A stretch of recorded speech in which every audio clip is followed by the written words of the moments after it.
Kilas balik kasus KM50, simak kronologinya hingga hasil putusan sidangnya. Kasus KM50 kembali mencuat dan banyak dibicarakan oleh publik. Kejadian KM50 ini sempat menghebohkan publik karena kasusnya cukup panjang. Diketahui kejadian ini dinamakan kasus KM50 karena terjadi di KM50 Tol Cikampek. Kasus KM50 ini menimbulkan sejumlah kontroversi di masyarakat. Kronologi kejadian menurut jaksa diberitakan oleh tribunnews.com sebelumnya. Menurut jaksa penuntut umum, kasus penembakan yang terjadi di KM50 ini terjadi antara anggota polisi dengan Laskar Front Pembela Islam. Dalam kejadian tersebut, 6 laskar FPI dinyatakan tewas. Jaksa menyampaikan bahwa penembakan itu dilakukan oleh Bribtu Fikri dan Ibda Yusmin. Hal ini bermula dari tidak hadirnya Muhammad Rizik Syihab dalam acara pemeriksaan kepolisian. Rizik Syihab diperiksa sebagai saksi terkait kasus pelanggaran protokol kesehatan selama 2 kali. Rizik tak hadir dan memberikan berbagai alasan-alasannya. Disampaikan bahwa kejadian tembakan ini terjadi ketika perjalanan ke arah Tol Cikampek 1. Sebelum kejadian penembakan, terjadi kejar-kejaran dan serempetan antara mobil polisi dengan mobil yang ditumpangi para laskar FPI.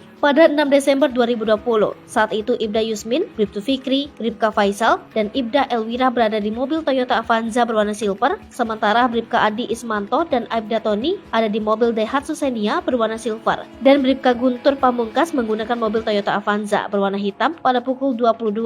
Mereka tiba di lokasi yang telah ditentukan. Setelah itu, pukul 23, para polisi bergerak keluar dari perumahan tersebut dan mengikuti 10 mobil yang diduga rombongan Rizik Syihab menuju ke arah pintu Tol Sentul 2. Kemudian pada pemantauan itu terlihat ada 1 mobil Pajero yang bergerak ke arah Bogor yang kemudian diikuti oleh Bribka Guntur, dan 2 mobil polisi lainnya melanjutkan perjalanan mengikuti 9 mobil yang diduga berisi rombongan Rizik. Kemudian pada malam itu mobil Bribka Ismanto tertinggal dari rombongan, dan pada saat dini hari Senin 7 Desember 2020 terlihat 2 mobil Chevrolet dan Toyota Avanza berusaha menghalang-halangi mobil yang dikemudikan Bribka Faisal di daerah jalan pintu keluar Tol Karawang Timur. Mobil itu dikemudikan oleh anggota FPI dan tampak menyerempet mobil polisi Bribka Faisal. Karena hal tersebut, Bribka Faisal mengejar mobil anggota FPI tersebut. Setelah terjadi kejar-kejaran, 4 orang anggota FPI turun dari mobil dan membawa senjata tajam dan sempat melakukan perusakan ke mobil polisi. Melihat hal tersebut, Bribtu Faisal menurunkan kaca mobil dan melepaskan tembakan sebanyak 1 kali. Kemudian dijelaskan bahwa kemudian anggota FPI tersebut sempat berusaha kabur.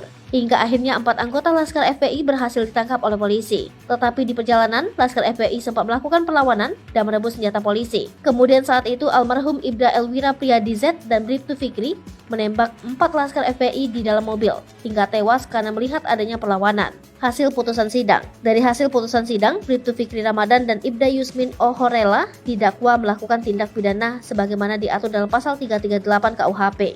Keduanya terbukti bersalah karena telah melakukan penganiayaan hingga membuat orang meninggal dunia. Tetapi keduanya tidak dijatuhi hukuman karena alasan pembenaran. Alasan tersebut dikarenakan perbuatan terdakwa adalah merupakan tindakan pembelaan. Menurut Hakim Ketua, Muhammad Arif Nuryatna dalam KUHP dijelaskan tentang alasan pembenaran yang terdiri dari beberapa poin. 1 diantaranya karena perbuatan yang dilakukan atas dasar pembelaan terpaksa. Aturan tersebut termaktub dalam pasal 49 ayat 1 KUHP. Maka, Hakim memutuskan untuk melepaskan terdakwa dari segala tuntutan hukum. Putusan ini lebih ringan daripada tuntutan jaksa penuntut umum, yang ingin keduanya dihukum dengan pidana 6 tahun penjara. Hai pemirsa Seripopo TV, jangan lupa komen, like, dan subscribe, serta tonton terus berita-berita terupdate lainnya ya.